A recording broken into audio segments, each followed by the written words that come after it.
අපේ ශ්‍රාවක පරපුරට ලංකන්ස් abroad අද ඉතින් හොඳ කට්ටියක් එකතු වෙලා ඉන්නේ මේ අපි දෙවෙනි එපිසෝඩ් එකක් කරා අපේ වීඩියෝ සීරීස් එකේ ලංකන්ස් abroad එකේ නලින්ද එක්ක ලංකාවේ බෙර සහ නර්තනය ගැන අපි කිව්වා තව එපිසෝඩ් එකක් අපි ගේනවා කියලා ස්පෙෂලි නර්තනය ගැන කරන. ඉතින් අද ඉන්නවා මගේ දකුණු අත පැත්තෙන් දිල්කි සහ සාලිය අයිබෝන් කියලා දෙන්නම මේ පිළිගන්නවා. ඉතින් මේ බොහොම ස්තුතියි මේ අද මේ කාල වෙලාව මේගොල්ලෝ වෙඩින් එකක් ගහන්න ලොස් ඇන්ජලිස් වලට ආපු වෙලාව තමයි මම මේ අල්ලගත්තේ. ඉතින් අද මේ ලංකාවේ මේ නැටුම් මේ සම්බන්ධයෙන් කතා කරනකොට වෙස් ඇඳුමත් ඒ ගන්න කොස්ටියම්ස් වලට ඕන අඩුම කුඩුම ටිකක් තියෙනවා. ඉතින් අද අපි පොඩි රන් ඩවුන් එකක් කරනවා මේ නර්තනය පිළිබඳ. ඉතින් අපි මුලින්ම මේ මම අහන්න ආසයි දිල්කේ කොහොමද ජීවිතේ ඇත්තටම ඔහුගේ වෙච්ච දේවලුත් එක්ක පොඩ්ඩක් අපි පොඩ්ඩක් අදාළ වුණානේ. හැබැයි තාම පොඩ්ඩක් අර අපි පාඩ ගිහලා තින්නේ. මේක තමයි හිතුවේ. මේක තමයි කලාව තමයි අපි ඉන්නේ කලාවෙන් තමයි මචං ඇත්තටම පොඩ්ඩක් පාඩ ගහලා ඉන්නේ තාම. very good very good. ඒක බොහොම අහන්න හොඳ සතුටක්. ඉතින් මේ සාලේ කොහොමද? හොඳින් ඉන්නවා. පහුගිය කාලෙත් එක්ක පොඩ්ඩක් නැටුම් ගන්න ගොඩක් නැවතිලා තිබුණේ.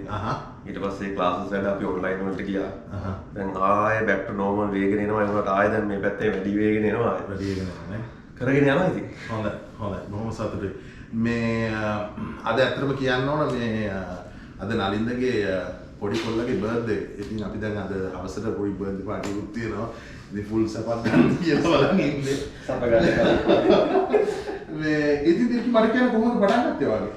ඇත්තට මගේ නැටුම් පටන් ගත්තේ නම් අපි ඉස්කෝලේ මචං මතකද 6 වසරේදී අපිට දෙනවා මේ චිත්‍ර නැටුම් සංගීත පෙරද සංගීතේ බටහිර සංගීත කියලා තෝරගන්න දෙනවානේ. ඉතින් ඒ වගේ තෝරගත්තා පස්සේ මම නම් ඇත්තටම තෝරගත්තේ චිත්‍ර මචං. ඊපස්සේ ගෙදරින් අම්මා බරබරේ දැම්මා මේ චිත්‍රකාරියක් නෑ ඔබ කරපන් වෙස්ටර්න් මියුසික් කියලා. මම කරේ ගියාට මාව ටීචර් යවුවා. ඒක හරියන්නේ නැහැ. ඊට පස්සේ පෙරදින සංගීතෙට ගියා. සින්දු කියන්නේ බැරි ගමන් නැහැ. ඊළඟට ඒවා පොඩ්ඩක් සෙට් වෙන්න නැතුව තව මචං. ඒ කියන්නේ අපේ හිටියා මේ පොඩි ළමයි 4-5 දෙනෙක් ඉන්න පොඩි පන්ති කාමරයක මේ පොඩ්ඩක් නිකන් හැන්ඩි සර් කෙනෙක් පොඩ්ඩක් ක්ලාස් එකක් කරනවා. මම ඇහුවා සර් මම මේ පන්තිෙ ඉන්නද කියලා. සර් කිව්වා කමන්න නැවත ඇවිල්ලා වාඩි වෙන්න කියලා. ඒ මචං නැටුම් පන්තියේ. ඒ තමයි මගේ ගුරුවරයා ඇත්තටම නුවන් රංජිත් ප්‍රියංග. මගේ ජීවිතය ඇත්තටම ලොකුම කියන්නේ අර ජීවිතේ මචං අපේ තියෙන ටර්නින් පොයින්ට්ස් නලින්දත් එක්ක තමයි මගේ ලයිෆ් එකේ ටර්නින් පොයින්ට්ස් වල හිටපු ප්‍රධාන කීප දෙනෙක් කෙනෙක්. ඉතින් මුලින්ම මගේ ගුරුවරයා දෙව්පියන්ට පස්සේ මම වඳින්නේ එතුමන් තමයි. මේ ඉතින් එයාගේ පන්තිර තමයි මගේ වාඩි වුණේ. ඒ වාඩි වෙච්ච පාර තමයි මචං මම මේ අද මේ මොහොත වෙනකම් මචං නැටුම් මේ කරගෙන ඉන්නේ. එතකොට සාලියගේ කොහොමද? මම ඉස්කෝලේම තමයි පටන් ගත්තේ කුරුණෑගල මලියදේව විද්‍යාලේ. මගේ පළවෙනි ගුරුවරයා අජිත් සමරසේකර. මත් ඔය වගේ 6 වසරේ පටන් ගත්තා. ඊට පස්සේ මම නටාගෙන ගියා. නටන්න ආවා. ඕලේ උරුත් කරා. ඊට පස්සේ එහෙම එළවලුත් කරා. ඊට පස්සේ එහෙම සෞන්දර්ය විශ්වවිද්‍යාලයට එනවා. එතනින් පස්සේ චන්න විජයවර්ධන සර් හම්බෙනවා. සර්ත් එක්ක I කියන්නේ මේ චන්න විජයවර්ධන සර්ගේ ගෲප් එක මම අවුරුදු 6ක් විතර සර්ත් එක්ක වැඩ කරා. හරි. කොහොම තමයි මගේ ඊට අමතරව නාට්‍යාරංග කලාව කරා. ඉස්කෝලේ නම් ඉස්කෝලේ මගේ නාට්‍යාරංග කලාව ගුරුවරයා චාලිය රාජපක්ෂ මහත්මයා. ඒ කියන්නේ කැලණිය විශ්වවිද්‍යාලේ නෑ සෞන්දර්ය සෞන්දර්ය විශ්වවිද්‍යාලය. ඊට පස්සේ මම ධර්මසිරි බණ්ඩාරනායක මහත්තයත් එක්ක මකරාක්ෂාරංග පෑවා. එතකොට කුවේණි දෙවනි නිෂ්පාදනයේ විජයරාජ්‍යලෝගේ චරිතය කරේ මම. එතනින් ගියම මේකේ වේදිකා කළමනාකාර විදිහට වැඩ කරා. සමුද්‍රා ජීවනී තමයි ඒකේ නිෂ්පාදකවරිය. එතකොට ප්‍රසන්නජිත් අබේසූරිය සර් මතක් කරන්න ඕනේ. සෞන්දර්ය කලා විශ්වවිද්‍යාලයේ. එයා තමයි මට මේ ඒ කියන්නේ නැටුනුයි ඩ්‍රාමයි එකට කරන්න බෑ. පළවෙනි අවුරුද්දේ අපිට විෂය 6ක් තියෙනවා කරන්න. දැන් මට ආසාව තියෙනවා ඩ්‍රාමාවක් කරන්න. ඊට පස්සේ මේ සර් ප්‍රසන්න සර් තමයි හදලා දුන්නේ ඩ්‍රාමයි උඩරට පීරියඩ් එකකුයි ක්ලෑෂ් වෙන්නේ නැතුව වැඩේ හදාගෙන යන්න පුළුවන් වෙලාවට මේක කරන්න පුළුවන් වෙලාවට මේක කරන්න කියලා. ඒක තමයි ගම. ඉතින් මේ අද මේ සුළුපටු දෙන්නෙක් නෙවෙයි අපි මේ ගෙලලා තියෙන දැන් වැඩේ හරියටම බහින්නේ දැන් තමයි දැන් මේ දැන් කලාව දැන් ගොඩක් කට්ටිය අපි නලින්දත් එක්කත් කිව්ව දෙයක් තමයි දැන් මේ ලංකාවේ ගොඩක් කට්ටිය මේ ආවට ගියාට ඉතින් මේ දේවල් කියනකොට මම නම් ඇත්තට මේක කැමති නෑ මොකද මම දකින්නේ මේ වගේ දෙයක් කරනකොට මේක හරියටම ඒ එන්න ඕන විදිහට වෙන අර මේ වෙනස් වෙන කෑලි බෑලික දාන්න නැතුව අපි යම් කිසි ආකාරයකින් මොන හරි පරිවර්තනයක් වෙයි ඉදිරියට යනකොට නමුත් අපේ කලාව හරියට මේ ඉතින් දැනගන්න ඕන හින්දා ඒක තමයි මම කිව්වේ මේ දැන් මෙතන තියෙනවා මේ බඩු ගොඩාරියක් මේ දැන් මේ මට පොඩ්ඩක් විස්තර කරන්න මොකද්ද මේ තියෙන්නේ දිල්ගේ ඕකේ මේ තියෙන්නේ අපේ අපි මම ප්‍රධානව සාලෙත් එහෙමයි ප්‍රධානව හදාරන්නේ හදාලා තියෙන්නේ ලංකාවේ තියෙන නැටුම් සම්ප්‍රදාය තුනක් උඩ රට පහතර සහ සබරගම කියන ප්‍රධාන තුනක්. ඉතින් එතනදී මම ප්‍රධාන වෙන ගත්තේ උඩ රට නැටුම් සම්ප්‍රදාය. මම එහෙම ලොකුවට ඇත්ත කියන්න බෑ. මම අර ඉස්කෝලේ මට්ටමින් අවශ්‍ය ඒ දේවල් හැබැයි මම එතනින් එහාට මේ ඇත්තටම ප්‍රවීණ ඇසුර සහ ගුරුවරුන්ගේ තුළ මේ අපේ මිත්‍රයන්ගේ ඇසුර ඒ ආభాෂෙත් එක්ක තමයි මගේ මේ කලාව අරගන්නේ. මම එහෙම ලොකු ශාස්ත්‍රඥයෙක් නෙමෙයි. හැබැයි ඒ ඉගෙනගත්ත දේ හරියට ඉගෙනගත්ත හරි ගුරුවරුන්ගේ. ඉතින් ඒකින්ද ඒ වාසනාව තිබ්බ හොඳ ප්‍රවීණ මේ අපේ ශාස්ත්‍රයේ ඉන්නවසන් මේ ප්‍රවීණ අවශ්‍ය කරන්නේ. ඉතින් ඒකට ඒ වාසනාවත් එක්ක තමයි ඇත්තටම ඒ අත්දැකීමුත් එක්ක තමයි මේ වැඩට ගෑන්නේ. ඉතින් මෙතන මේ ඉස්සරහ තියෙන මේ උඩර නැටුම් සම්ප්‍රදායේ ප්‍රධාන අනුන් කට්ටලේ කොටස් ආභරණ ටික තියෙන්නේ. ඉතින් අපි ඒව ගත්තොත් එහෙම අපි මුලින්ම අපි අඳින ඇඳුමෙන් අපි පළවෙනිම අඳින තැන ඉඳන් පටන් ගත්තොත් එහෙම අපි අඳිනවා මෙතන මේ සුදු පාට ටයිට් ජීන්ස් එකක්. ඒක අපි මේ අනිත් එක තමයි මේ ඇඳුම යන කිව්වොත් මේ මොකක්ද ඒකට සාලී කියන්නේ පොඩ්ඩක් අපි මේ දැන් මේ තියෙන මට්ටමට පරණ එක බැලුවොත් එහෙම හරියම වෙනස්. ඔව්. මේක පොඩ්ඩක් කාලානුරූපීව පොඩ්ඩක් වෙනස් වෙලා අපේ වේදිකාවට සුදුසු විදියට දැන් උදාහරණයක් විදියට ගත්තොත් එහෙම මේ අපි මේ ඇඳුම් කට්ලේ සම්පූර්ණ ඇඳගෙන මේ අපි මේ කොහේ හරි ප්‍රාසංගිකයක් මොකක් හරි ප්‍රසංගයකට අපි ගියොත් එහෙම ඔයගලන්ටත් ඒ අත්දැකීම් තියෙනවා ඇති කොච්චර මේ පිළිගැනීමක් තියලාද කියලා මේ ඇඳුම අපිට යන්න විතරයි අඳගෙන යන්න විතරයි තියෙන්නේ මේ ඇඳුමට තරම්ම විශේෂ ආකර්ෂණයක් තියෙනවා මේ ඒකයි මේ මම නම් සලකන්නේ මගේ මේ ජීවිතය වගේ මේ කට්ටලේ මේ මොකද මේ කියන තමයි මගේ රැකියාව වෘත්තිය මම ලංකාවේ වෘත්ති විතර කරේ නැටුම් මේ නැටුම තමයි මේ ඉතින් මේක ඇත්තටම ජීවිතය වගේ තමයි. ඉතින් අපි ටයිට් එකෙන් පටන් ගන්නවා ඊට පස්සේ මේ හැම දෙයක්ම ලස්සන වෙන්න මේ කරපු දේවල් කකුල් පටි ඊට පස්සේ අපි මේ පොට්පොටෙන් තමයි මේ අපි අඳින උල්ලුඩේ මේ රෙද්දක් තියෙනවා උල්ලුඩේ කියලා අපි ඒකට කියන්නේ. ඒ උල්ලුඩිය රඳා පවතින ඊට පස්සේ ඒකත් එක්ක මේ නරු යනවා. මේක අපි ඔයාලට පුළුවන් වෙයි ලස්සන නැටුම් අපේ හරි කාගේ හරි මේ පින්තූරකින් මේ ඇඳුම ඇඳගෙන පස්සේ පේන විදිහ අපේ ප්‍රේක්ෂකයන්ට පෙන්වන්න. මේ ඔක්කොම මේ ඊට පස්සේ අපි නරු වලින් මේ තමයි නරුව. ඉතින් අපි නරු තිබ්බයින් පස්සේ අපේ මේ ඉන්න අපේ ඉන්න කොටසට එනවා අපි. මේක තමයි මේ බෙල්ට් එකක් මේක ඇත්තට ඉන්න පටිය. මේක අපේ ඉන්නට එන කොට මෙහෙම. මෙතන. මේ වගේ ඊට පස්සේ මේ හැම දෙයකින්ම වෙන්නේ ඉතින් මේ දැන් අපි මමවත් එක්ක ඇඳුත් එහෙම මොකද්ද මේ කරන්නේ කියලා වලට තේරෙයි. හැබැයි මේ ඔක්කොම මේ කෑල්ලෙන් කෑල්ල අපිට මේ ඇඟට එකතු වෙද්දී අපිට තියෙන පොඩි යම්මක් අර මේ කියන්න තේරෙන්නේ නැහැ නේද සාරි. ඒක මේ දැනෙන දෙයක්. ඒක කියන්න තේරෙන්නේ නැහැ. මුලින්ම අඳිද්දී ඒකට වෙනමම චාරිත්‍ර වාරිත්‍ර කරලා තමයි ඒකට සුදුසුකම් ලබන්න ඕනේ මේක අඳින්න. ඊට පස්සේ අපේ හංගල තියෙනවා. මේ හංගල නම් ඇත්තටම මේ නූතන විදිහට අපේ කාලේ ඉතුරු කරන්නම හැදිච්ච රෙඩිමේඩ් වෙලා තියෙන. ඒ කියන්නේ ඉස්සර ඕක තට්ටුවෙන් තට්ටුව නූලක් යනවා. තට්ටුවක් තියෙනවා. ආය නූලක් යනවා. එහෙම පැය ගාණක් අඳිනවා මේ ඇඳුම. ඉස්සර ඔය නూరు පෙරහැරට ගිහපුවාම උදේ පටන් ගත්තාම ඒ කියන්නේ උදේ 10කට විතර පටන් ගත්ත කියලා හිතන්න. හවස 6 වෙනකන් අඳිනවා ඒ නැට්ටුවට. මේ ඉතින් කාලේ ඉතුරු කරගන්නයි දැන් මේක නිකන් තප්පර 30 වැඩක් වෙලා තියෙනවා. දැන් ඕගොල්ලෝ අඳිනකොට සාමාන්‍යයෙන් කොච්චර වෙලාවක් යනවද මේක අඳින්න? මේක ඉතින් අපේ වැඩේ යනවා තමයි. අපිටත් ඔය කිව්වා වගේ පැය දෙක කරන් ලස්සනට නීට් එකට අඳින්න පුළුවන්.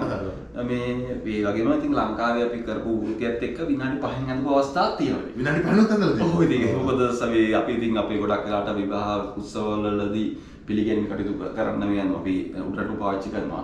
ඉතින් දන්නවනේ ලංකාවේ නැකත් මාස කියලා තියෙනවා. මේ නැකත් මාසවල මේ වැඩ කොච්චරද කියනවනම් සමහරක් වෙලාවට අපි වැඩ බාර ගන්න විදිය අනුව ඒවා ඉතින් ඇත්තටම අපි මේ සුදුසු දේවල් නෙමෙයි ඇත්තටම ඒනට ඉතින් අපි වෘත්තියයි සහ මුදේ හැම දේම කරපුවම ඒකට කරන කටයුතු උත් වරදක් කියන්න බෑ. ඉතින් මේ අනුව දැන් සමහරකට අපි මේ බයිසිකල් වලත් යනවා. මේ යට කොට ඒ කියන්නේ මේකට අගෞරවයක් වෙන විදිහට නෙමෙයි. ඒක මූලිකම කියන්න ඕනේ ඒක කාලයත් එක්ක හින්දා ඒකට බයින කට්ටිය ඉන්නවා මම නම් ඒක කිසිම දෙයක් නෑ. අපි Facebook සමාජ ජාල ආරත් ඔයාලට බයින අවස්ථාවවල මම ඒ වලට මේ කියනවා ඒක ඔය අපි හැමෝම කරලා තියෙන දෙයක්. අපි හැමෝම මේව නැගටිද්දි අපි හැමෝම අතින්ම මේ වගේ සුළු සුළු වැරදි වෙන තේ වලට එහෙම මේකට කිසිම අගෞරවයක් කිරීමක් නෙමෙයි වෙන්නේ. මේ මොකද කියන්නේ මේ ජීවිතය හරි පරිගා ගන්න දෙන ගේමක් මචං මේකෙදි. ඒක අගෞරවයක් නෙමෙයි ඒක. මොකද සමහර වෙලාවට මෙහෙ අපි දැක්කත් දැන් මම ගිය සතියේ නටන්නුනා. ඒතර බෙයාපොඩි නටන්න බෑ. ඒතකොට මම ඇතුලේ ස්කින් කන එකක් අඳින්නුනා. එහෙමද? ඒ කියන්නේ ස්කින් කන ස්කින් එකක් ඇඳපුවා. හරි. නමුත් දැන් හිතන්නකෝ දැන් අපි බෙයාපොඩි නටන්නේ නැහැ කියලා අපි නටන එක නවත්තන්න බෑනේ. නේ. අපි කල්චර් එක ගෙනියන්න ඕනේ. සමහර වෙලාවට ඉතින් පොඩි දේවල් තියෙනවා බෑබොඩි. ඔව් බෑබොඩි නටන්න බැරි දේවල් තියෙනවා. සමහර වෙලාවට සීතලත් එක්ක ප්‍රශ්න තියෙනවා. ඊට පස්සේ ඕක ලංකාවේ දේවල් තියෙනවා. ඉතින් සමහර මේවා වැරදියට දකින්න. ඒනොට අපි මේක කරන්නේ කලාව රැක ගන්න තමයි අපි උත්සාහ කරන්නේ. අපි හරිය විදිහට කරන්න උත්සාහ කරනවා. සමහරක් වෙලාවට මම දකිනවා අපි මේ පිටරට ඉන්න කට්ටිය මේ දරාගෙන අපිත් කියයි ලංකාවේ තාර පාරවල නටද්දී අපි සපත්තු සරපු දාන්නේ නැහැ. හැබැයි මේ ඒක දරා ගන්න බැරි අවස්ථාවක් නෙනවා. ඒ කියන්නේ අඩිය තියාගන්න බැරි ඉතින් සීවිල පිටම අපි අනන්තවත් පෙරහැරවල නාලලා තියෙනවා. අපි දෙන්න මොනටලා තියෙනවා දින කට්ටිය මේ හැබැයි ඒත් දරා ගන්න බැරි මොකද්ද මන්ද එකක් තේරෙනවා සමහරක් වෙලාවට. ඒකට සමහරක් වෙලාවට අපි පාවිච්චි කරනවා මේ අනුමත කරනවා නෙමෙයි. වරදවා හිතන්න එපා. අපි අනුමත කරනවා නෙමෙයි දේවල්. හැබැයි ඒ වලට මේ බයින්ති පොඩ්ඩක් අර සාධාරණව හිතන්න ඕනේ කලාකාර ශිල්පියන්ට නිකන් අගෞරවයක් නගර. මොකද ඒ හැමෝම අපි මේ සමහර වෙලාවට එක ෆොටෝ එකකට බනිනවා. හැබැයි දන්නේ නැහැ ෆොටෝ එක මොන අවස්ථාවේ මොන වගේ සිටුේෂන් එකක ගත්ත එකක්ද කියලා අපි දන්නේ නැහැ. ඕක බොහොම වටින දෙයක් කියන්නේ. අපි දන්නේ ඇත්තටම නේ. ආද්‍ය තියෙන අපි කවුරුත් මේ දේ අගෞරවයෙන් මේ දේවල් කරනවා. දැන් මම ඔයාලට පිහියක් දෙනවා. හරිද? ෆොටෝ එකක් ගන්නවා. මම ඔයාලට පිහියෙන් තර්ජනය කරා කියන්න පුළුවන් කාටද? අපි දන්නේ නැහැ මෙතන සිටුේෂන්. නෑ හිතන්න බලන්න ලොස් ඇන්ජලිස් හරි ටෙක්සස් වල දවල් මධ්‍යහන කොහරි පාර නඩන තියෙනවා. මේ කොච්චර අමාරුනේ. ඇත්තටම අමාරුයි. ඉතින් ඒක අපි සමහරක් වෙලාවට මේස් යොදාගෙන අපි දේවල් ඒ හැබැයි සැඳුමට සුදුසු විදිහට අපි මේ දේවල් කරගන්නවා. කිසිම අගෞරවයක් නොවන විදිහට මේ ඇඳුමට. ඒවා අනුමත කරනවා නෙවෙයි වරදවා හිතන්න එපා. මේ අපි නිවැරදි කරගන්න උත්සාහ කරනවා නෙවෙයි. අපි මේ පිටරටකින් ඉඳන් මේ දෙන ගේම දන්නේ අපිම තමයි. ඒ කොච්චර අමාරුද කියලා. සමහරක් වෙලාවට ඇත්තටම මේ ඇඳුමට සුදුසු දෙකත් එක්කලා අපිට තව විශේෂයෙන් මට පෞද්ගලික වෙන මේ බැනුම් ටිකක් තියෙනවා. මේ රැවුල වවනේ වයි මේ ටැටූස් ගහලා තියෙන ඒවයි පොඩි ප්‍රශ්න ඉතින් ඉතින් ඒක ඒව කරන්නේ එහෙම තිබ්බට ඒක අගෞරවකින් නෑ. මම ඇත්තටම මේ දිල්කි හරි ආසයි ඔය ප්‍රෝග්‍රෙසිව් මානසිකත්වය. මොකද ඒ කියන්නේ මම හිතන්නේ ලංකාවට වෙලා තියෙන්නේ ඕක තමයි. ලංකාවේ බොහොම වටින බොහොම මේ පැරණි සංස්කෘතියක් තියෙනවා. නමුත් අපි ඒ සංස්කෘතිය මේ නූතන යුගයට ගේන්න දන්නේ නැහැ. ඒ කියන්නේ එතන අපි එතන දැන් අර මේ ඔය දෙන්න හරියටම මේ කිව්වොත් දැන් අපිට ඇත්තට මේ වගේ ප්‍රෝග්‍රෑම් එකකින් මොකද මම හරි ආස දෙයක් මේ මොකද මේ වගේ දෙයක් දිල්කි වෙන ලෝකෙ කොහෙවත් නැහැ මේ වගේ දෙයක්. හරි? ඉතින් අපි මේක අර එළියට ගේනකොට අර යම්කිසි දේවල් මේක මේ අර රීමික්ස් කරනවවත් මේක මේකේ තත්ත්වයේ බාල කිරීමක්වත් නෙවෙයි අර ඒකට ඔබින ආකාරයට වෙනස් කිරීම අපි කරනවා. දැන් අනිත් එක දැන් ඔයා මෙහෙ ඉන්නේ කෙනෙක් අනු ඒක ඔයාගේ නිදහස තියුණා කියලා ඔයා කවදාකවත් මේකට අගෞරව කිරීමක් නෙමෙයි කරන්නේ. ඔව් ඉතින් ඔයා පච්චයක් ගන්න පුළුවන් කරාමුවක් දාන්න පුළුවන්. ඉතින් ওই දේවල් කරා කියලා ඔයාගේ භක්තිය නැති වෙන්නේ නැහැ මේකට තියෙන. ඉතින් අර ගොඩක් මිනිස්සු ওই වගේ දේවල් වලින් අල්ලගෙන කරන ඇටි ගහලකුත් නැහැ මිනිස්සු. හරි? කරන මිනිහට කරන්න දෙන්නේ. කරන්න දෙන්නේ නැහැ. ලොකු බැනුම් එනවා. අපේ සමාජ මාධ්‍ය දාලා ඉතින් බයිනවා. ඉතින් අපේ මේ අලුතම හැබැයි ප්‍රශ්නේ අපි වැඩේ කරනවා. වැඩේ කරනවා. අපි පුළුවන් තරම් අපි උත්සාහ කරන්නේ අපේ ගෝලය ගොඩාක් පිරිසක් අපේ සාලිය දැන් කතා කරා එයාගේ කතා ඇතර පිළිබඳව මටත් ඇත්තටම බොරු කියන්න ඕනේ මගේ මිත්‍රයා නලින්ද තමයි මේට ඇවිල්ලා ඒ නැටුම් පන්ති හරහා මට මේ දේවල් කරන්න හැකියාව මම මේට එන්න හිතුවේ නැටුම් කරන්න බලන්න නෙමෙයි. ලංකාවේ නැටුම් අතහැරලා මෙහෙට ආවේ ඇත්තටම පොඩ්ඩක් ගොඩ යන්න බලන්න ආවේ. ඉතින් හිත මොකක් හරි කරපු ආසනාවකට මේ මෙහි පන්තියක් ලොකුට කරගෙන තිබ්බා අපේ ශ්‍රී ලංකන් ඩෑන්ස් ඇකඩමි ඔෆ් නිව්යෝර්ක් කරගෙන අපේ ටානියට තමයි මූල ආරම්භය කරන්නේ. ඉතින් එයා නලින්ද හරහා මට ඒකට සම්බන්ධ වෙන අවස්ථාවක් හම්බුණා. ඉතින් ඒ හරහා නිව්යෝර්ක් වල සැටන් අයිලන්ඩ් ළඟට තව අපේ නිව් ජර්සි වල තියෙනවා කලානේ කීර්තනය කියලා තවත් ඒ වගේ නැටුම් වලටයි සංගීතයටයි කරගෙන ඒකත් ටානිය නිසා දර්ශකයෙක් කියලා කෙනෙක් ඒක බාර දුන්නා. ඒ හැම දෙයකටම නලින් සම්බන්ධයි. ඉතින් මට ඒක බාර දුන්නා. ඊට පස්සේ ඊට අමතරව මම කුයින්ස්ලත් පන්තියක් පටන් ගත්තා ඒ වගේම. ඉතින් අපි ඉතින් පුළුවන් තරම් උත්සාහ කරන්නේ අපි මේ ඉගෙනගත දේවල් අපි මේ අනිත් එක තමයි මේ පන්තියේ උගන්වන්නේ නැටුම් පමණක් නෙමෙයි. මේ නැටුම් කලාව ඉගෙන ගැනීම හරහා මචං ප්‍රධාන තව දෙයක් තමයි අපි මේ විනයානුකූල කියලා එහෙම නෙමෙයි අපි ඉන්නවා කියන නෙමෙයි. හැබැයි පොඩි විනයක් නිකම්ම එනවා මේකත් එක්කලා ගුරුවරුන්ට සැලකීම, වැඩිහිටියන්ට ගරු කිරීම ගොඩක් වෙලාවට අපේ මේ සංස්කෘතිය ලංකාවේ අපි රෙස්පෙක්ට් කරනවා පේරන්ට්ස්ලා. අන්න ඒ වගේ වැඩිහිටියෙකුට දෙමව්පියෝ මේ පන්තිවලට සම්බන්ධ කරන්නේ නැටුම් ගන්න නෙමෙයි. අපිට සමහරක් වෙලාවට කියනවා මම නම් ලොකු මේ ෆ්ලුවන්ට් ඉංග්‍රීසි වලින්. හැබැයි මම කියන්නේ මම පන්ති කරන්නේ මම ඉංග්‍රීසි නෑ සර්. අපි මේ ආවේ යන්නේ සිංහල වලින් මේක කරන්න මේ ඒගොල්ලන්ටත් මොකද ගෙවල් වල භාවිතාවෙන් try කරනවා. මොකද මේ ළමයි ඉස්කෝලේ ගියත් එක්කලා ගොඩක් වෙලාවට මෙහි භාෂාව තියෙනවා. ඒතකොට සිංහල අමතක වෙලා යනවා. ඉතින් ඒගොල්ලන් මේ නැටුම් පන්තියේ වගේ නැටුම් විතරක් උගන්වන්න නෙමෙයි. අපි නැටුම් උගන්වන ඒකත් එක්ක අපේ සංස්කෘතියට අදාළ ඒ වැඩි කියන බර කිරීම ඒවත් එක්කලා මාර්ගයක් ලැබෙනවා. ඉතින් අපේ ප්‍රධාන තැනට ආවෙන්නේ අපි ඇඳුම් කට්ටල. අපේ මේ මම වෙන පැත්තකට ගියා. නෑ දැන් අතරම මේකෙන් අපි කරාට පස්සේ අපි ඊට පස්සේ මේ සාලියගේ මේ නිකේතන ගැන අපි කතා කරමුනේ. ඊට පස්සේ අපේ අවුල් හැරේ මේ අවුල් හැරෙන් සාලියේ ඉතින් ලොකු දෙයක් වෙනව නේද? ඉතින් දැන් මේ අවුල් හැරේ දැන් මේ වෙස් ඇඳුම් කට්ටලය ගොඩක් මේක නිකන් මේ විද්‍යාත්මක අතින් ගත්තාම ලෝකේ තියෙන විද්‍යාත්මක මට්ටමින් ඉහළම ඇඳුම් කට්ටලේ මේක. මේක බැලේ ඩාන්සර් කෙනෙක්ගේවත් අනිත් කිසි සම්ප්‍රදායකවත් නැහැ. දැන් මේකේ ප්‍රධාන සූර්ය සංකල්පය තියෙනවා කියලා තමයි කියන්නේ. මම අහලා තියෙන්නේ. ඒ කියන්නේ අපි ඕම වෙස් ඇඳලා මෙහෙම නරුඩින් හිටපුවාම මේ තට්ටුවත් එක්ක ආවම අපි නිකන් අර අහසේ ඉර පායන්නේ. අන්න එහෙම සංකල්පයක් තමයි. මේක ගත්තාම මේ මැණික්ගල් දැන් මේ මැණික්ගල් වලට දාන්නේ සාමාන්‍යයෙන් නැට්ටු වගේ දැන් අර නැකත් බලපුවාම බර්ඩ් ස්ටෝන් ඒ කියන්නේ ඒ වගේ ලොකු විද්‍යාත්මක සංකල්පයක් තියෙනවා මේ හැම. ඒ නැට්ටු වගේ බර්ඩ් ස්ටෝන් එක තමයි එතනට එන්නේ. ඔව්. ඒ කියන්නේ ඉස්සර කාලේ. ඒක දැන් මම හිතන්නේ නැහැ දැන් මේ ඒ කියන්නේ මේ මගේ බර්ඩ් ස්ටෝන් එක නෙවෙයි මේ දිල්ගිගේ බර්ඩ් ස්ටෝන් එක නෙවෙයි වෙන්න පුළුවන්. දැන් මේවා ඔක්කොම වෙනස් වෙලා තියෙන්නේ. ඒකට මොකක්ද කියන්නේ? මේක තමයි වෙස් තට්ටු අපි මේකට කියනවා ශිකා බන්ධනය කියලා. ඉතින් අපි වෙස් තට්ටු තමයි ගොඩාරියක් කට්ටිය දන්නේ වෙස් තට්ටු කිව්වා. ඉතින් අපි අවුල් හැරේ ඊට පස්සේ මේක ඊට පස්සේ බෙල්ල ආවරණය වෙන්න අපි තියෙන කරතැල්ල කරමාලය ඊට පස්සේ බන්දිවල් වලින් මේ අපි ඔක්කොම අත්තික ලස්සනට තව ලස්සන මේ හැම දෙකම ඉන්නේ අපේ ලස්සන ඒක මේ කයි මෙත්ත දෙක අත් දෙකට යන්නේ වරබාහු අපේ ෂෝල්ඩර්ස් කාව වෙන්න ඊළඟට අර අපේ මේක තමයි ඉතින් මේක තමයි අපි මේ අත් ගත්තත් අත් දෙකෙන් අරගෙන අපි මේක තියන්න කලින් තාමත් මම නම් සිලම්බු වලටයි මේ ජටාවටයි මේක තමයි අපේ මේක තමයි ජටාව. මේ අපේ කොත කියලා කියනවා. කොත කියලා කියනවා. මේකෙන් අර චෛත්‍ය දාගැබ කියන සංකල්පය. මේක තමයි නැකතට මේ නැකතට අපේ වෙස් මංගල්ලේ නැකතට තියන්නේ මේක ඉස්සෙල්ලා. ඔව්. අතලින් දැන් උඩ උගලන්න. අපේ වෙස් මංගල්ලයක් කරද්දි මුලින්ම දැන් ඕකේ යම් කිසි ඒ කරන පුද්ගලයාගේ මොන හරි සිග්නිෆිකන්ස් එකක් තියෙනවද නැත්නම් හැමෝටම නටන ඒ කියන්නේ වෙස්වන්ත කෙනෙක්ගේ හැමදේම ওই වගේ එක මේකක්ද තියෙන්නේ? ගොඩක් වෙලාවට ඒකම දේ තමයි. ඔව්. දැන් මං කිව්වා හැමදේම පොඩ වෙනස් වෙලාත් එක්කලා ඒවා ලොකු ඉතිහාස කතා ඇතින් මේ දේ තියෙනවා. ඉතින් එක මති මතාන්තර තියෙනවා. ඉතින් මේක තමයි අපි අර ගරුත්වයෙන් තියන්නේ අදටත් මේක ගන්නකොට අපි තියනකොට කිස්මස් වදින්දි ඉස්සල්ලාම තියන්නේ ජටාවෙන් ජටාව පටන් ගන්නවා.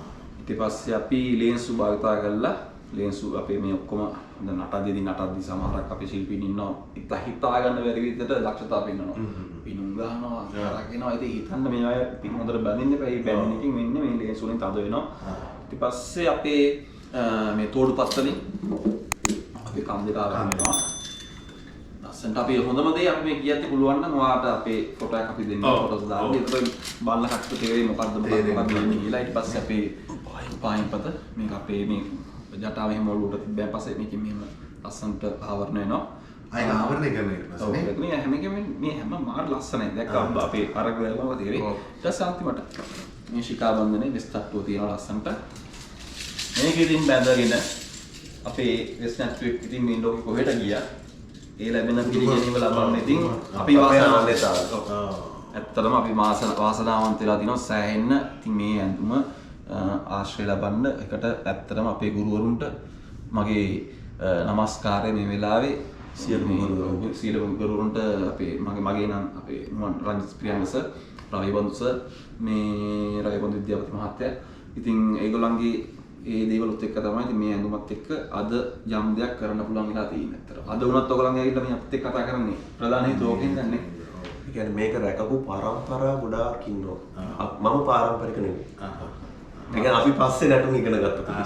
ඒ කියන්නේ මේ කලාවට ආසාවෙන් අපේ මේක පාරම්පරිකව රැකගෙන ආපු ගොඩාක් මිනිස්සුන් ඉන්නවා. ඒ කියන්නේ පරම්පරා නැටුම්. දැන් මේකේ මම දැන් දකින්න දෙයක් තමයි දැන් මේ දේමද ස්ත්‍රී පක්ෂය කරනකොටත් තියෙන්නේ මේක වෙනස් නේ.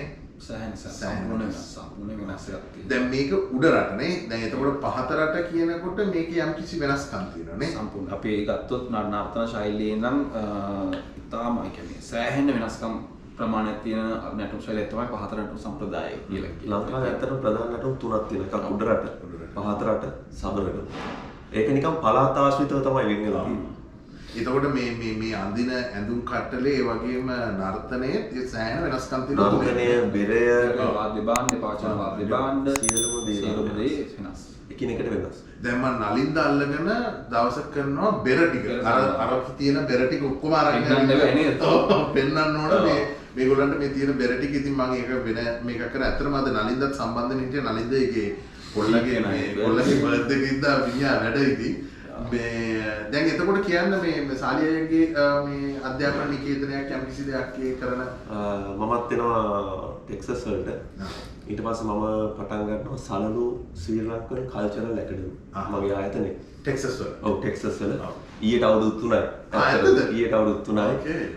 මගේත් ගෝල බාර පිරිසක් ඉන්නවා. මගේ පළවෙනි මේ කලෙලි මංගල්‍යයක් කරා. මේ කට්ටියත් සම්බන්ධ වුණා. කලෙලි මංගල්‍යයේ ජූලි 18 මේ අවුරුද්දේද කියව ජූලි 18 හියුස්ටන් බෞද්ධ විහාරයේ තිබ්බේ. ඒකේ පළවෙනි කලෙලි දකින්නයි කියන එක ඒක තමයි ඇත්තටම මේ වගේ තැනක ඒ කියන්නේ කලෙලි බයිනවා කියන්නේ මේ නැටුමේ ආරම්භය.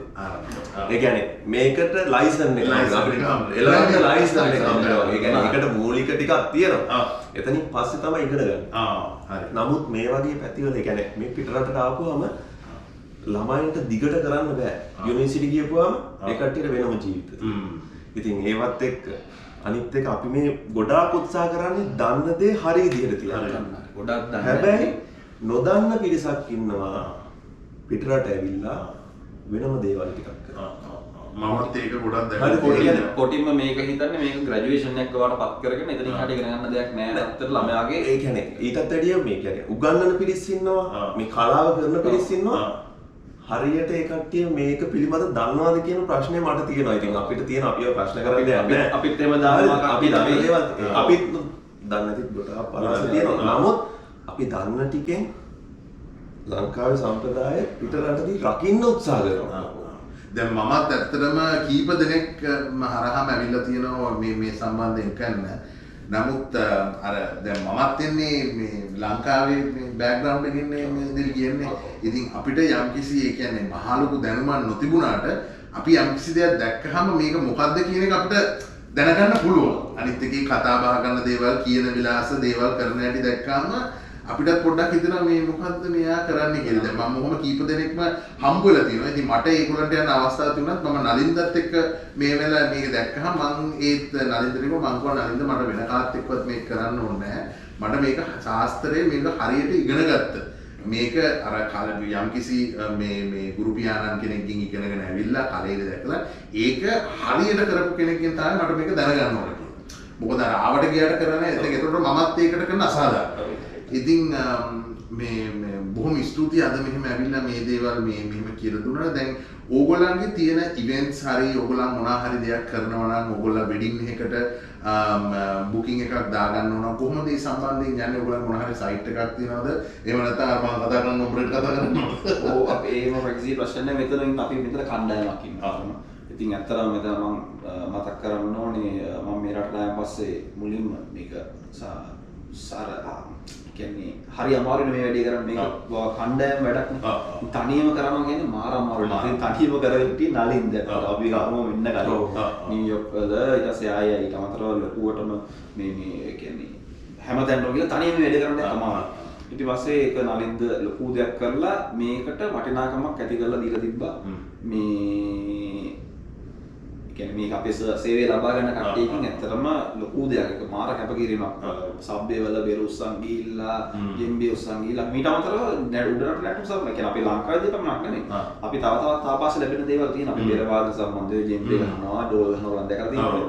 ඉතින් මේ පැත්ත දන්නේ තනියම මේ වලට ගිහිල්ලා ඒ පොඩි වෙළඳ ඒ කියන්නේ පොඩි මාකට් එකක් නැති කරගත්තා මේකට හොඳ වටිනාකමක් හම්බ වෙන විදියට. ඊට පස්සේ මම සම්බන්ධ වුණා නලින්දට මේ නිව්යෝර්ක් වල ඇවිල්ලා 2013 ඊට පස්සේ අපි දෙන්න පොඩ්ඩක් වැඩේ මාත් සම දැන් ඉන්නවා බේර එක්කිනයි නැට්ටුවා. ඉතින් අපි දෙන්නගෙනුත් කරනවා.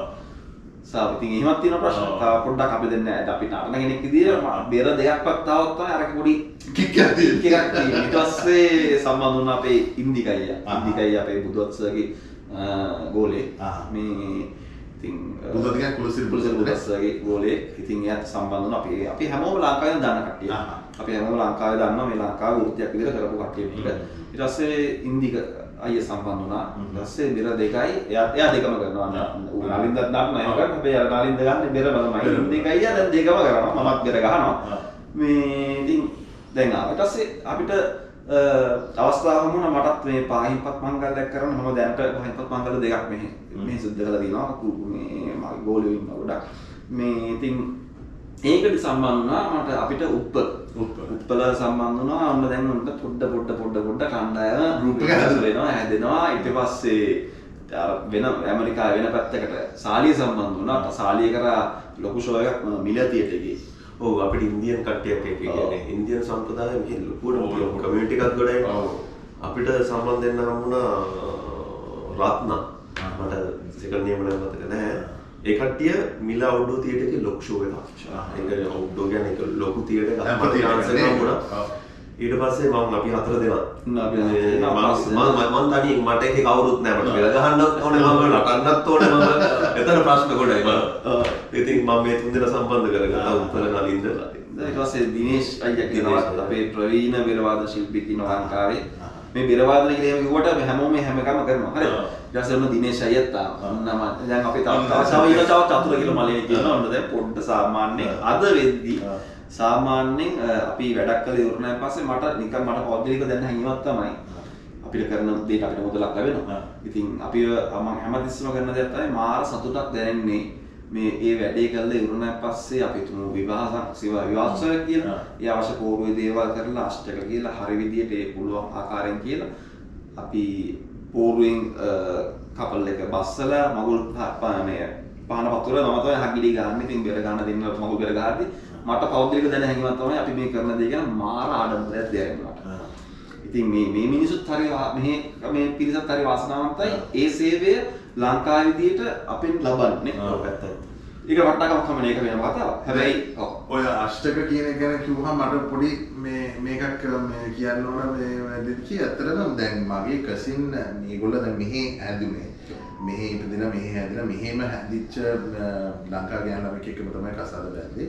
ඉතින් මේක මේගොල්ලෝ කරද්දි මේගොල්ලන්ට අෂ්ටක කියන එකට මේගොල්ලන්ට කැමති වුණේ නැහැ වෙන කෙනෙක් ගෙන්න. මේගොල්ලෝ ඒකේ වැඩි මේකක් දැක්කේ නැහැ මේ කොහෙන්වත් නැති මිනිස්සෙක් කියලා නිකන් බ්ලෙසිං එකක් වගේ කරන එක. ඇයි මේක කරන්නේ?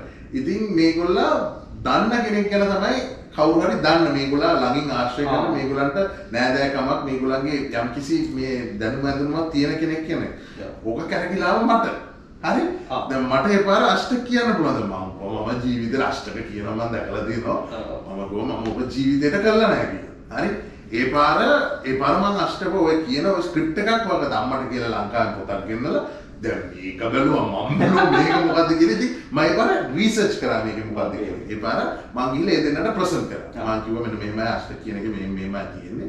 ඒ පාර ඒගොල්ලෝ කිව්වා නෑ අපිට ඔය ඒ කියන මේකම ඕනේ නෑ. නමුත් අපි මම කොහොමද මේක කරනවා නම් මේක මේ විදිහටම කරන්න. එහෙම නැත්තම් මම අර බ්ලෙසිං එකක් වගේ කියලා මේ කරන දේවල් නිකන් කරන්න. ඒ පාර අපිම පොඩි ස්ක්‍රිප්ට් එකක් හදලා මම තමයි ඔෆිෂියේට් කරේ වෙඩින් එක. හරි? දැන් මේ වෙඩින් එක ඔෆිෂියේට් කරනකොට ඒකට අර මේ ලයිසන්ස් තියෙන්නේ බෑ මෙහෙ. ඒ පාර මාව මේ මොනවාද ලයිෆ් චර්ච් එකෙන් මාව ඕඩේන් කරා. ඒ දෙන්නට බ්ලෙස් කරා. හරි? ඉතින් ඕඩේන් කරලා ඊට පස්සේ තමයි මම ඒගොල්ලන්ට අස්ස කිව්වේ. ඉතින් එතන මේ හරි මේක නමුත් මම මේ ඔය කියන ඕගොල්ලෝ කියන ඔය අෂ්ටකයේ සම්පූර්ණ එකට වැඩි සම්පූර්ණ වෙනස් ඉංග්‍රීසි භාෂාවෙන් යම් කිසි දෙයක් මේවා කරලා නමුත් අර ගාථා කැලේ සමහර තියෙන තැන්වලදී පොඩ්ඩක් මම ඒගොල්ලන්ට එක්කුවා. ඒගොල්ලෝ ඒ විදිහට තමයි කිව්වේ. ඒගොල්ලන්ගේ ඇත්තට මට ඒගොල්ලෝ දැනුමටත් වැඩිය ඒගොල්ලන්ට ඕනේ ඒගොල්ලන්ගේ මෙසේජ් එක එතනට දාලා අර ඒකේ අර ලංකාවේ පොඩි ඇස්පෙක්ට් එකක් තියෙන. ඉතින් අන්න ওই වගේ දේවල් අර වෙනස් කිසිම වරදක් ඉන්නේ අපිට. අපි මේ කරනවා ප්‍රධානම දෙයක් ඒක මම කියන්නේ අවබෝධයෙන් කරනවා හරි. දැන් ඔයාලට මහන්සි වෙලා තියෙනවා. රිසර්ච් කරලා තියෙනවා. ඒක වෙන්න අවශ්‍ය නැහැ. ඒ කියන්නේ තමන් කරන දේ විශ්වාසිකින් ඒ කියන්නේ මම කියන්නේ දන්නේ නැත්නම් ඉගෙන ගන්න ගොඩාක් දේවල් පුළුවන්. හරි ලේසි දැන්. අන්න ඒක තමයි. දන්න කෙනෙක්ගෙන් අහන්න පුළුවන්. එතකොට ඒ ප්‍රවීණයෙක්ගෙන් මේක මෙන්න මෙහෙම කරොත් කොහොමද? අනිත් එක දැන් විද්‍යුත් මාතල මේවා ගැන ගොඩාක් විස්තර දැන් තියෙනවා. දැන් ඉස්සර දැන් ඕගොල්ලෝ අපි ඇත්තටම ලංකාවේදී ওই වගේ කලානිකේ දෙනට ආයතනයකට හරි ගෲප් එකකට කරලා අපිට යන්න ඕනේ නේ. නැත්නම් මේ අපි YouTube කරලා ඉගෙන ගත්තේ නෑනේ. ඇත්තටම දැන් තියෙන සමාජයට තියෙන ලොකු හරවත්භාවයක් තියෙනවා. කියන්නේ මේ වගේ දේවල්. ඉතින් අපි මේ වගේ දේවල් දැන් මේ වගේ පොඩ්කාස්ට් එකකින් දැම්මහම මේ වගේ උනන්දුවක් කියන දකින්න කෙනෙක් හරි අහන කෙනෙක් හරි දැක්කහම මේ ගැන රිසර්ච් කරන්න යන්න පුළුවන් නේ. දැන් ඕගොල්ලන්ගෙම තියනවද වෙන මොනවා හරි සයිට් එකක් හරි මේ වගේ බඩු ගන්න පුළුවන් තැන් හරි එහෙම නැතුව මොනවා හරි හොඳ බ්‍රෑන්ඩ්ස් හරි හොඳ දේවල් ලංකාවෙන් ගන්නකොටත් මේ තැනින් ගන්න මේ තැන බඩු හොඳයි මේවා හොඳ මේ උපකරණ කියලා එහෙම තැන් තියනවද ඕගොල්ලන්ට? අපේ ඇත්තටම යාළු මේ අපේ මිත්‍රාදීන් ඉන්නවා. ඒව ඇත්තටම මේ XP කියන්නේ වෘත්තීය මට්ටමින් කරන කට්ටිය. ඉතින් අපි ඒගොල්ලන් ගොඩාක් දුරට ඉතින් එහෙම තාක්ෂණය යොදාගෙන සයිට්ස් හදාගෙන එහෙම මේ කරන්නේ. හැබැයි අපි උත්සාහය සම්බන්ධ කරගත්තොත් අපිට ඒ ආදාර කට්ටියට අවශ්‍යයි. නලින්ද මේ බෙරගත්තේ දේවල් බෙරසාලින්ද නලින්ද බෙහෙරි අපේ ගෲප් මේ කණ්ඩායම අදිනවා. ඒක අපි අර බඩු නිෂ්පාදනය කරන ඒවාක් නෑ. අපි හැබැයි ඒගොල්ලන්ට කාට හරි දනවා. නමුත් දැන් මම නලින්දගෙත් කිව්වා දෝල් වර්ක්ෂොප් දැන් ළඟදී පටන් ගන්නවා නේ ඒ සයිට් එක. ඔව්. ඒක මම එතන තියෙනවා නම්බර් ස්ටෝර් ඒ දේවල් තියෙනවා. ඒ නලින් සම්බන්ධ වෙලා ඒ දේවල් කරනවා. හැඟුම් සම්බන්ධයෙන් ඉතින් මේවා ඉතින් ගන්න කලින් ඊට කලින් දැනගන්න බෑ. ඒවා හරහා අපි හරහා අපි ගුරුවරු හරහා අපිට ඒ දේවල් මේවා සපයන්න පුළුවන්. දැන් මේවා මේ දැන් හදලා තියෙන්නේ මොකද්ද මේ ලෝහය මොන වගේ ලෝහයක්ද? ගොඩාක් දුරට ඉතින් මේවා රිදීන් තමයි හදන්නේ. ඉතින් දැන් ඉතින් රිදීන් හදන්න කිව්වොත් එහෙම සෑහෙන මුදලක් යනවා. ඉතින් දැන් ඒ කියන්නේ සෑහෙන බර ඇති මේක හරියට රිදී එක. ඒ කියන්නේ රජ කාලේ වගේ මේවා රිදී නෙමෙයි. ඔව් මේක රිදී. ඔව් මේක රිදී නෙමෙයි. රිදී එකකින් කරන සෑහෙන මුදලක් යනවා. රිදී වෙස් පෙට්ටි දින අපි කෂේ වෙනින්නවා. දැන් ඉතින් ගොඩාක් දුරට සුදු යකඩ ඔය ක්‍රෝමියම් කියන ලෝහනේ පාවිච්චි කරලා මේක ඔයගොල්ලෝ පොලිෂ් කරනවද? ඔව් ඉතින් අපේ මේ වගේ තියාගන්න ඉතින් ෂූස් දෙක දානවා ඉතින් මේ ඒ විදිහට පාවිච්චි කරන්න ඕනේ තියෙන. නැත්නම් ඉතින් සාමාන්‍ය ලංකාවේ මේ වගේ දෙයක් ගන්නවා නම් දැන් මෙහි ගන්න තරක් නෑ නේ. ලංකාවේ ගන්නවා නම් කොයි වගේ තැනකින්ද මේක ගන්න පුළුවන්? මම කිය අර කරන ශිල්පීන් ඉන්නවා. අර මේවා ගොඩාක් දුරට අර මේ කියන්නේ අපි සාපු සම්කින් එහෙම කරන ශාස්ත්‍රලා තියෙනවා අඩුයි එහෙම තියෙන තැන් තියෙනවා. හැබැයි ටි ගොඩාරියක් ඉතින් වාසාවේ විශේෂයට අදාළව මෙන්න කෙනා ඉතින් අර ප්‍රවීණයන්ගෙන්ම තමයි ගන්න කියලා ඒවා. ඒව කරන වෙනම කට්ටිය ඉන්නවා. ඉතින් ඒ සාමාන්‍යයෙන් මේ ඇඳුම් කට්ටලය දැන් මේ තියෙන ආකාරයට සම්පූර්ණ අංග කීයක් විතර ඔක්කොම තියෙනවද මේකේ? ඔක්කොම හරියට සෙට් එක ගත්තොත් මුළු 20 අපිට ටක් ස්කෝලේ නම් ඇත්තටම මේ උගන්වනවා. ඒ කියන්නේ සිලබස් එකේ තියෙනවා මෙන්න කවුන්ට් එක කියලා. මට ඇත්තට මෙහෙම දැන් මේ සමහරක් නෙමෙයි දැන් මම දැකලා තියෙන මේ සෝලෝ ආර්ට්ස්ලා ඉන්නවා මේ තව ලස්සන කරන්න ඔය දැන් කයි මෙතන උනත් හරිය ලස්සන තව ආභරණ එකතු කරගෙන කරන කට්ටිය ඉන්නවා වැඩි ලස්සනට. දැන් මේ හංගලේ වුණත් ඊට තව පොඩි දේවල් එකතු කරගෙන සමහරගේ පාටවල් වෙනස්, මේ රිබන් වල පාටවල් වෙනස්. ඒක විදියක් මේ කියන්නේ ලස්සන විදියට එක කට්ටිය ආස විදියට දැන් මේ වගේ කට්ටලයක් කීයක් විතර මුදලක් වෙනවද ලංකාවේ සල්ලි සාමාන්‍යයෙන්? මට ඇත්තටම එහෙම ලොකුම මෙයක් නෑ. රුපියල් ලක්ෂයක් ලංකාවේ රුපියල් ලක්ෂයකට හිටවෙනවා. ඒක ඇති කියලා මට හිතෙනවා. ඊට අඩුවට That's expensive suit bro. It's a very expensive one. Like a Tom Ford. ඕකේ ලක්ෂයක් විතර වෙනවා නයිස් හිට් වෙන්න අනිවාර්යයෙන් දැන් යනවා මේකත් එක්ක මම හිතන විදියට අඩු ඇති රිදිය ගන්න ලක්ෂයකටත් බැරි වෙයි. ඔව් ලක්ෂයකට බැරි වෙන එක තමයි මාත් දැන් රිදියෙන් කරාම ඒක ඇති මාරම ලුක් එකක් නේ ඒ කියන්නේ රිදිය පොලිෂ් එක මේන්ටේන් කරන්න ඕනේ. ඕ අර රිදිය ඒ කියන්නේ නිතර පොලිෂ් කරන්න ඕනේ. බරෙත් පොඩි වෙනසක් ඇති නේ තියෙනවා. හොඳයි. ඉතින් අනේ බොහොම ස්තුතියි මේක මම ඇත්තටම මේ වෙලාවක මම එහට එන්න බලාගෙන ඉන්නවා කියන්නේ මේ නිව්යෝර්ක් පැත්තට මට ඇත්තටම ඕගොල්ලන්ගේ ඩාන්සින් ස්ටුඩියෝ එකට ඒ ඇකඩමි එකට එන්න ඕනේ. මට ඇවිල්ලා ඒ යාන කරන මේ ළමයි හම්බ වෙලා මට එහෙම දෙයක් කරන්න ඕනේ. මොකද දෙල්කි දැන් අපි දැන් මම වුණත් දෙල්කි මම අහන සංගීතය අරෙන්නේ දැන් ගොඩක් කෙනෙක් එහෙම හිතුවාම හිතන්නේ මූ ලංකාවේ දෙයක්. මට දැන් ලංකාවේ ඉන්න රැපර්ස්ලා වැඩක් නැහැ. රැපර්ස්ලා කොහෙත් ඉන්නවා. මෙන්න මේවයි යෝන මෙන්න මේවයි නැත්තේ මෙන්න මේක තමයි මගේ කියන දේ. දැන් මම වෙන දෙයක් කරාට ඒක මගේ දේ වෙන්නේ නැහැ දෙවියන්. අන්න ඒක තේරුම් ගන්නවා. අපිට ඒ විදිහට අඳින්න පුළුවන්, කන්න බොන්න පුළුවන්, ඒක තමන් ආසින් දෙයක කරන්න පුළුවන්. නමුත් තමන්ගේ අනන්‍යතාවය කමන්ට කවදාකවත් ඒක අමතක කරන්න බෑ. ඔන්න ඕක තමයි මේ කියන්නේ. ඉතින් මම ඇත්තටම ඒකයි මම මගේ යාළුවොත් එක්ක අනිත් පොඩ්කාස්ට් එක කරන මං කිව්වා හර්ෂ මට මේක කොහොම හරි කරලා කරන්න. මට මේක කරන්න ඕන මොකද මම හිතන්නේ මේක තමයි ලංකාවේ අනන්‍යතාවයට නම්බර් 1 අපිට ලෝකෙට ගෙනියන්න පුළුවන් දේ. නැත්තම් ගොඩක් තියෙන බයිලනේ ලංකාවේ. අනිත් තව දෙයක් කියන්න දැන් මට අවස්ථාව හම්බුණා හියුස්ටන් ග්‍රෑන්ඩ් ඔපෙරාගෙන් ප්‍රොඩක්ෂන් එකක් කරා පර්ල් ෆිෂර් කියලා. ඒකට ඔඩිෂන් ගිහින් මම සිලෙක්ට් වුණේ කියන්නේ ලංකාව ගැන පිට මිනිස්සු ලොකු රිසර්ච් කරලා වැඩ කරනවා. මට ඒ chance එක හම්බුණා. ඒ කියන්නේ බැලේ ඩාන්සර්ස්ලාත් එක්ක රිසර්ච් එක කියන්නේ ගිහින් ස්ටේජස් වලට හැබැයි ඒ ෂෝ එක හියුස්ටන් වල තිබ්බ 5000 ක්‍රවුඩ් එක. එක ෂෝ එකකට ලංකාවේ ඒ කියන්නේ මම දන්න කට්ටියට කිව්වා අපේ ලංකාවේ 27 දෙනෙක් ආවා ෂෝ පහක් තිබුණා. බලන්න. හරි මම කියන්නේ පිටරට මිනිස්සු අපේ දේවල් මාර ලොකුවට රිසර්ච් කරගෙන කරනවා. අපේ මිනිස්සුන්ට අපේ කලාව අගයක් නැහැ. මම කියන්නේ කරන කෙනෙකුට ඒක කරන්න අතහිත දෙන්න. අන්න හරියට හරි. මටත් උදව් කරනවා. ඒක තමයි. ඒ කියන්නේ අපි හදන්නේ ලංකාව ගෙනියන්න. හරියට හරි. ඒ කියන්නේ අපි අපිට perform කරගන්න ඕන නැහැ කියන්නේ. අපි හරි ආසයි මේක චෙක් එකට යන්න මේ ඇමරිකන්ස්ලා එක්ක මේක perform කරන්න. අපි හරි ආසයි. හැබැයි ඉන්දියන්ලා එතන ඉන්නවා. ඉන්දියන්ලා එතන ඉන්නවා. ඒ කට්ටිය ගොඩක් එතන ඉන්නවා. මං කියන්නේ අපි තමයි මේක කරන්න ඕනේ. වෙන කවුරුත් කරන්නේ හරියට හරි. ඒ කියන්නේ කවුරුත් කරනකම් බලන් ඉන්න කියලා මම කියන්නේ පුළුවන් විදිහට. පොඩි දෙයක්. ඒ කියන්නේ අපේ රිචුවල්ස් රැක ගන්න උත්සාහ කරනවා. බොහොම වටිනා පණිවිඩයක් ඔන්න ශ්‍රී ලංකන්ස් ලා අහගන්න මේක අපේ කලාව. ඉතින් මම මේ කවුරුවත් රැප් කරනවටවත් කවුරුවත් බැලේ ඩාන්සින් කරනවටවත් ඒවට අපේ කිසිම එකක් නැහැ. තමන්ගේ කැමැත්තම කරන්න පුළුවන්. නමුත් ලංකාවේ අනන්‍යතාවයක් එක්ක මේ කලාව මින් ඉදිරියට අපේ පරම්පරාවන් වලට ගෙනියනවා නම් මේක තමයි දෙන්න තියෙන හොඳම බෙහෙත. ඉතින් තමන්ට දැන් ළමයි ඉන්න පුළුවන්, තමන් තාම ළමෙක් වෙන්න පුළුවන් දෙමාපියන් එක්ක ඉන්න රිසර්ච් කරලා බලන්න. මොකද්ද මේ වෙස් අඳිනවා කියන්නේ? මොකද්ද මේකේ සම්ප්‍රදාය? මේ කොහොමද පැවතෙන්නේ? මේ පළාත් අතර තියෙන වෙනස මොකක්ද? මේක හරි දැන් ලංකාවේ ඇත්තටම අපි මොනවා හරි ෂෝ එකක් බලුවාම මොන ඩාන්ස් කරන කට්ටිය දක්නවා. ඔය නටනවා ගෑනු ළමයි නැති බොහොම ලස්සනට බලනවා. දැන් පිරිමි කට්ටිය උඩ පයින්නවා මාර ෆිට්ටර්නේ දින්නේ කියලා කියන එතනින් ඉවරයි. ඒකෙන් ඔබට ගියපු මේ මුළු ජීවිතයක්ම මේක පිටිපස්සේ තියෙනවා නේ. මේකට ඔයගොල්ලෝ කළා කැපවීම මේක ප්‍රැක්ටිස් කරන්න දැන් ඔය පෙර ගහන්න එක ගියා දෙදා දිල් කියලා ඇවිල්ලා අපි අර වෙඩින් එක වෙලාවේදී මම එදා අර දවල් අරගෙන මම අරගෙන පොඩ්ඩක් ටික වෙලා මෙහෙම ගගහා ඉන්නකොට මට තේරෙනවා රිස්ට් එක දැන් නිකන් ඔන්න යනවා කියලා. ඉතින් ඒ කියන්නේ ඔයගොල්ලෝ කොච්චර ෆිට්නස් එකක් තියෙනවද ඔයගොල්ලෝට ඒක කරන්න. ඒක ගහන ඒ විදිහට ගහලා අනිත් එක දැන් ඔයගොල්ලෝ අන්තිම වෙලාවේදී ඒක පොඩ්ඩක් කරේ ඩෑන්ස් මේකේ පස්සට ගියාට පස්සේ බංගර එකක් ඕගොල්ලෝ දුන්නාට පස්සේ මම හිතන්නේ ඔය දෙන්න තරගෙට ගැහුවා මට හිතා ගන්න වෙනවා.